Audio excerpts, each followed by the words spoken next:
What's up, everybody? I'm Evie Starr here with Brian Steele Medina from Gemini Syndrome. How you doing, Brian? Very well.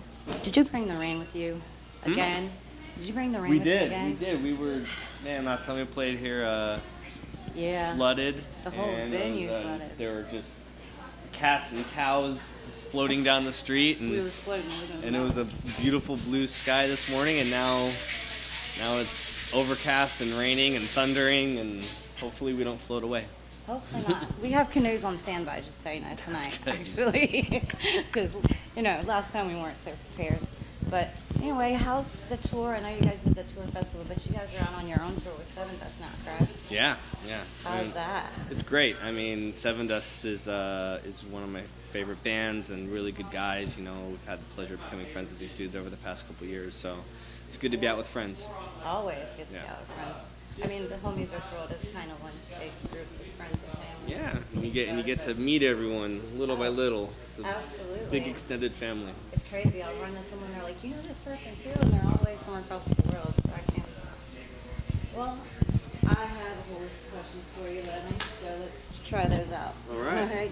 So, Steele, how'd you come up with that? Is that a nickname, or is that your real name? No, Steele is my father's last name, and Medina is my mother's father's last name. So I wanted to keep both names from my family, so I just took Brian Steele Medina. That's very cool. That's very awesome to respect both the maternal and the paternal. Exactly. I dig it. You guys are all about the yin and yang. Yes. Sin, because I had to keep it in balance. Of course, because I didn't realize that the SYN means to bring together or simultaneously. So syndrome, you could say, means the act of bringing people together. That's exactly what it is, and that's why we have the whole thing with sinners and syndicate and syndrome. It's all about bringing it together. I dig it because you guys have a really, really amazingly wide array of influences. I was actually shocked. Yeah. You guys are classical, opera, metal, all over the place. Yeah, everything. I mean, you get 5 guys that are all very diverse. You're going to have a lot of different stuff. Oh, it probably gets interesting out down the road, doesn't it? Yeah. So you've been playing drums since you're 4. Well, pots and pans, kind of. Yeah.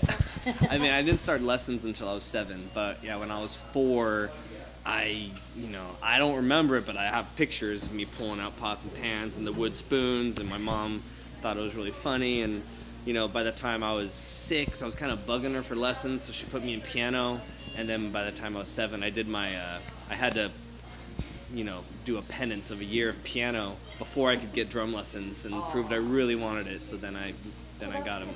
You have good parents to make you actually prove you wanted something. Yeah. So that probably has a lot to do with She made me work for it at a young age. Yeah. That's very cool. That's probably why you are so deep and intelligent. I mean, I've had the privilege of actually speaking with you through media opportunities and such across the way, and friends and acquaintances sort of just hey, how's it going, the shows and stuff. But I also know that you are very deep because I've booked interviews with you and heard them and watched them. How did you come up with those philosophies in your life, or who passed them on to you? Oh wow, man! I mean, I come from a really cool family. It was just me and my mom growing up, and my brother. But we were always encouraged to read and learn and be free thinkers. I mean, I remember at a really young age just kind of staying up in my bedroom at night, trying to wrap my 10-year-old head around the concept of infinity. You know what I mean? Me and my mom would just sit there and just talk about it for hours and hours and hours, and that just turned into when I was in the 7th grade. My mom was dating a guy that was the philosophy teacher at the University of Denver, so I would sit in his classes and I would just learn all about Nietzsche and all these crazy philosophers.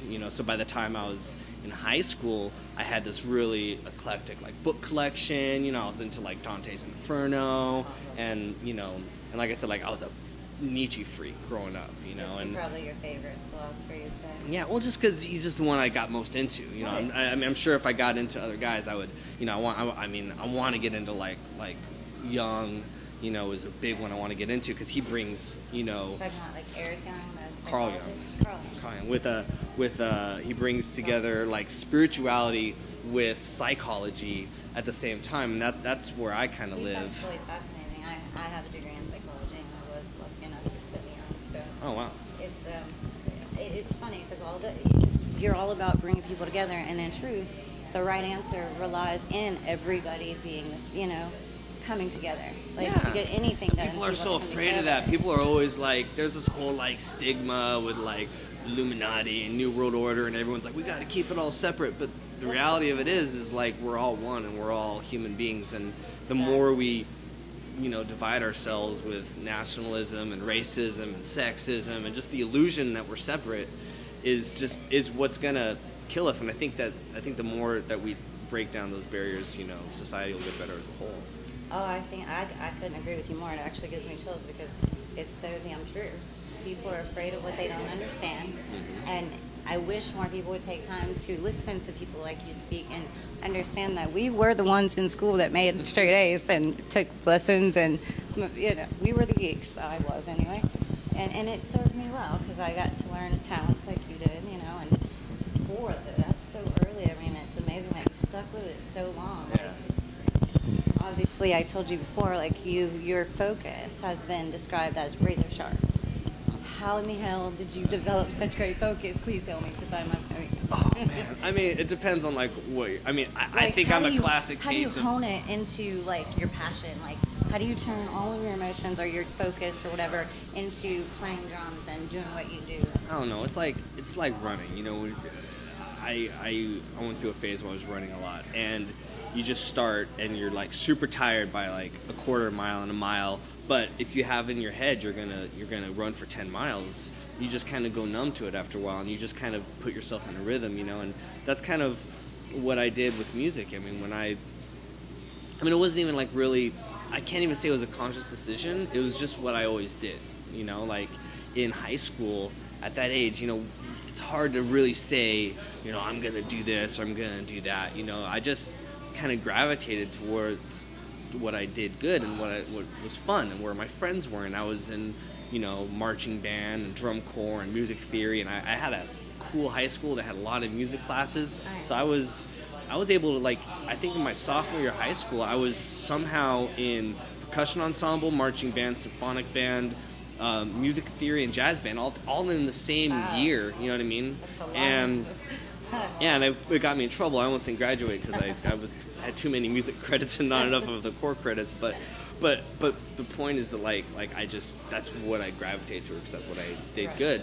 And so when I left high school, or when I graduated high school, I graduated like a semester early, and that put me in a position to where, for the first time, I was like, well, what am I going to do with all this free time? And I had a couple friends that went to different high schools, and we got together and we played like Deftones covers. And it was the first time I played with a guitar player and a bass player. And I was always just I was a drum corps kid, so I was just always, just practicing on a practice pad or some tenors or something. I mean, I had a drum set, but it was always like, drum set was more just like that thing I had in my basement that I would play on for fun. Right. And then I never was in a band. So the minute I focused my attention onto being in a band, I had, there was one summer where I had to make a decision, because when you're up for drum corps, it's like you finish your auditions by October for the next summer. So I had to decide, I was when I graduated high school, I had made the tenor line, which was like a lifelong goal of mine, because that's, it was really hard. I come from a really good drum corps. Like, I was in Blue Knights, and it was real competitive. I'm fighting for 4 spots out of like 50 guys, and I had made it for the first time. And no, but then I quit, because I had to decide, was I going to do that or was I going to be in a band?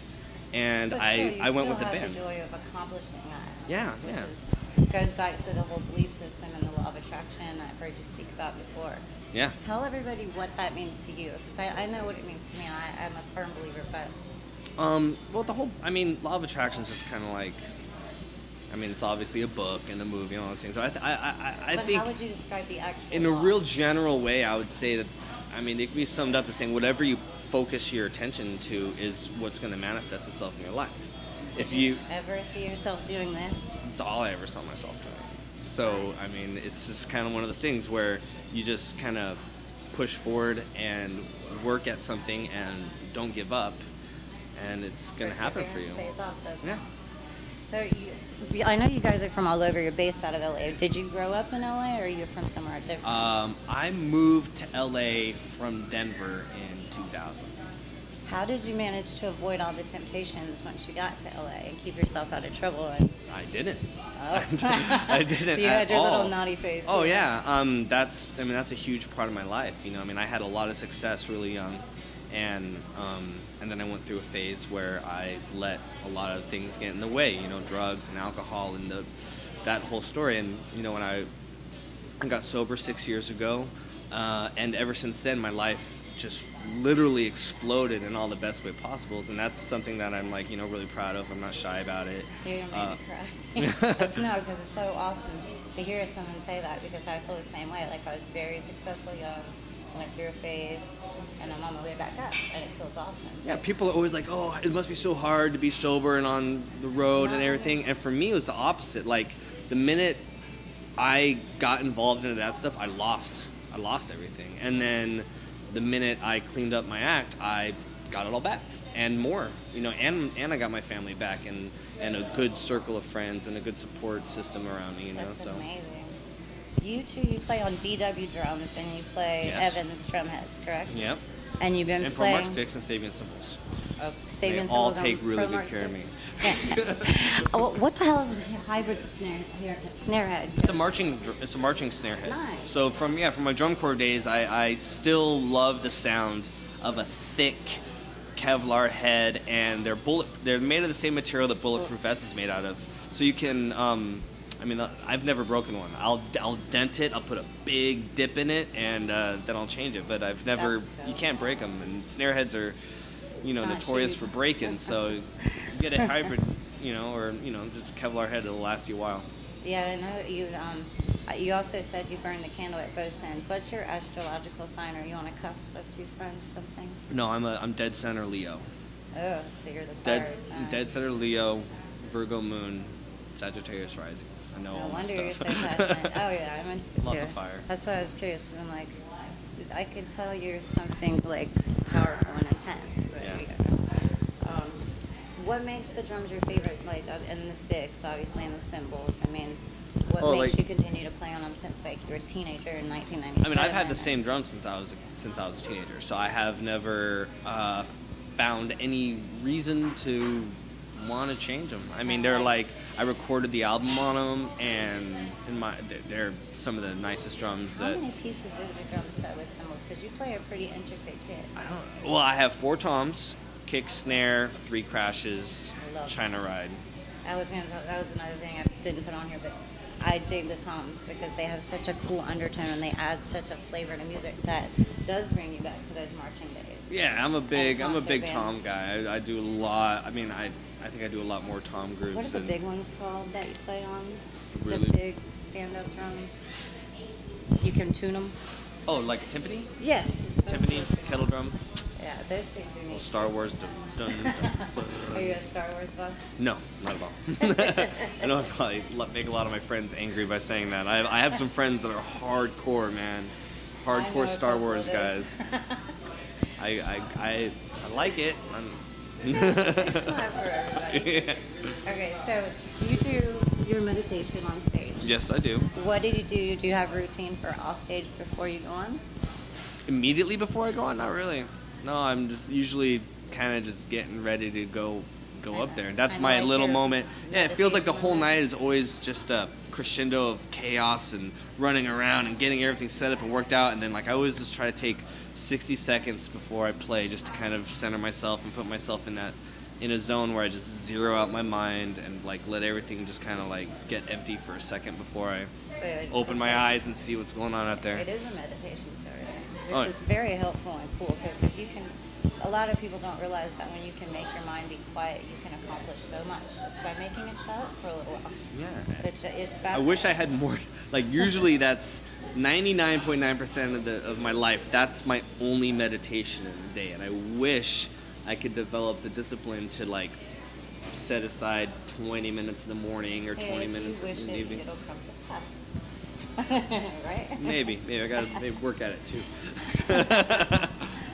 You guys get into even cycle of emotions. Like you take your fans through an entire cycle of human emotions when they're listening to your set. That comes from your own personal experiences, am I correct? I mean, that's very premeditated. I mean, just the way we designed the album, the way we designed the set list, the way we designed the songs. I mean, the album's meant to be listened to front to back, you know? I know, I have it. I do listen to it front to back. Yeah. If you I mean, even with the symbology behind it, if you take the meaning, if you look at all the songs on the maze, which, you know, you have like Pleasure and Pain at the top, you have Left to Me on the bottom, you have, you know, Resurrection here, Babylon here, and you kind of travel around it like a clock. Each song that lives opposite on the maze is a polar opposite in meaning. So what's in the meaning of Pleasure and Pain, which is uniting everyone and everyone being all awesome and together in one, is the opposite of Left to Me, which is literally about two people getting divorced and having to deal with your family falling apart right in front of you. And, you know, Resurrection is all about, you know, someone overcoming their obstacles and rising from the ashes, and Babylon is about, like, society falling and crumbling apart. So if you take that journey around the maze, the songs kind of go from super positive to super negative and then back to super positive again. That's very cool. Artistically and lyrically in every way. They are very intense lyrics and music. I mean, obviously I'm a fan, but I'm glad you said live, because you describe your songs as being live, and that is such a powerful thing, because art is living. I mean, it might not be something that I can take home with me, but it's art nonetheless. And I mean, it really is, though, because, you know, what we consider to be tangible, physical, there's so many more layers to that, you know, with our consciousness and our memories and everything. You know, if you I mean, the things that I listened to growing up, you know, I listen to those songs again today, and they bring me back to that place. And so there is something tangible to that. There's a physicality to that we can't necessarily touch with our fingertips, but it remains with us. It hits your senses. It definitely touches more than just your sound. Yeah, we're getting like super geeky and esoteric here, but I believe it. I love it, because it's so true, because song, I mean, to me, like, that would be my babies, like, you know, that's your children. You want to see them grow and rise to popularity and do their best. And then the hardest thing after that is to let it go. Yeah. Which is the hardest thing to do, and let it be its own thing, and let it succeed, let it fail. I mean, it's hard because you get so attached to things. I can only imagine. Yeah. What do you see next for you guys, like? I mean, we're still kind of, you know, writing out this album, you know. We're pushing Morning Star right now as a single. Isn't that the fifth single off Deluxe? Isn't that the fourth or fifth? It depends on how you look at it. I mean, we released a couple underground songs before the album even came out. I mean, we put out Pleasure and Pain there, you know, to kind of give everyone a taste of the heaviness and the intensity and the musicality and the duality. And then, you know, we released a couple singles just available for purchase, but we didn't really push them. And then we just let we let everything come out real organically, song by song. And then when the album came out, you know, we were pushing Stardust for a while, and it was so successful that they just wrote it till the wheels came off. Because there's a street in South Florida, and I drove by and it was called Stardust. And I was like, Gemini syndrome. I have to like play the song, because I don't know, I'm super like that. I'm a girl. No, that's good. When I see stuff like that, it reminds me of a cool band. It makes me happy and smile. So it's at the same time like kind of my geeked out moment when I'm like, oh, great, look. Yeah. We gotta drive by you gotta go to Naperville, Illinois, and drive by Stardust Motel, which is what that song's all about. Oh, I thought really that was in geek LA. out. No, it's in Illinois. Oh, it's where Aaron grew up in Illinois. Yeah. Oh, I remember you guys telling me this story at Rockville, but the memory card went. But yeah, Technology. it's about the hotel that has infamous memories. Infamous memories, yeah, Stardust Motel. Which wouldn't change a thing. So, on stage, if you could have anything happen, you would want to summon aliens through Gemini syndrome and the collaborative transfiguration. Can you please explain that to me?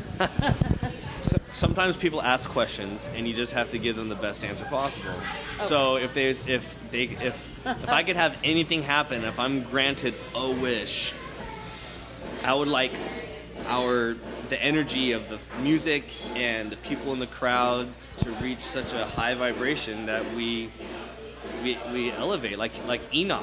Like the Celestine prophecy? More old to infinity. It's kind of what it says. Yeah. The mine and ink. Oh yeah, you're right. Okay, true. I'm a geek too. Yes. So, do you obviously believe in aliens then? Oh yeah. I mean. But not green, obviously. I mean, we don't even know. The thing is that we like to give things like that.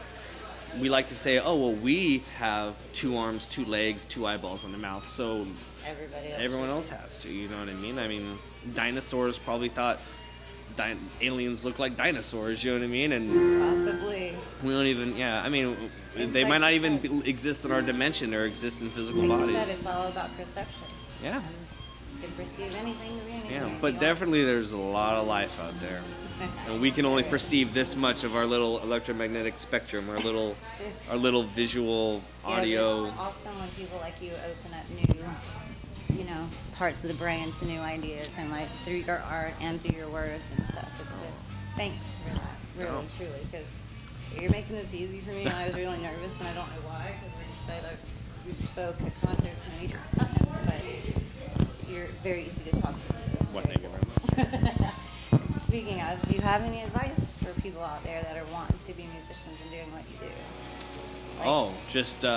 I mean, yeah, it's real simple. You know, look at the people that you consider to be successful. Like, if you wanted to be a lawyer, and you were like, well, I want to be a lawyer, then find a lawyer that has what you want, and be like, how'd you get there? And then he probably is going to tell you, oh, I did really good in school, and I went to law school, and then I did this, and then now I'm here. You know, it's like, talk to people, communicate, say, hey, how'd you get where you're at? Well, and they'll let you know. You know, I mean, it's a lot of work. You know, you got to stick with it. It's just great to hear you say that, because it's so true. If you want to be successful, mirror it, kind of. You know? Yeah. Is there anybody that you'd like special that you'd like to say hi to, give a shout out to? Yeah, I mean, I got an amazing family. You know, great friends. SFG 12 in the house, North Hollywood Freemason Lodge 542. Hello, beautiful fiance. Awesome, Congratulations. Yes. Oh, gotten engaged. Thank you very much. Very cool. So when's the wedding? We don't know. Well, it's going to be gorgeous. We're winging it right now. I'm sure it's going to be incredible. Oh, She's a very lucky lady, and you're a very lucky man, I'm sure. Thank you. I haven't met her, but I can say that with an honest heart. All right, well, Brian, I know you probably have to go get ready for your set and all that stuff. All right. And I just thank you very much for your time. Thank you. And have a great show tonight, and I will be on and on later, so all right. I'll say peace and passing and stuff like that. Thank you. I'm Evie Starr with Brian Steele Medina from Gemini Syndrome. Peace, everybody.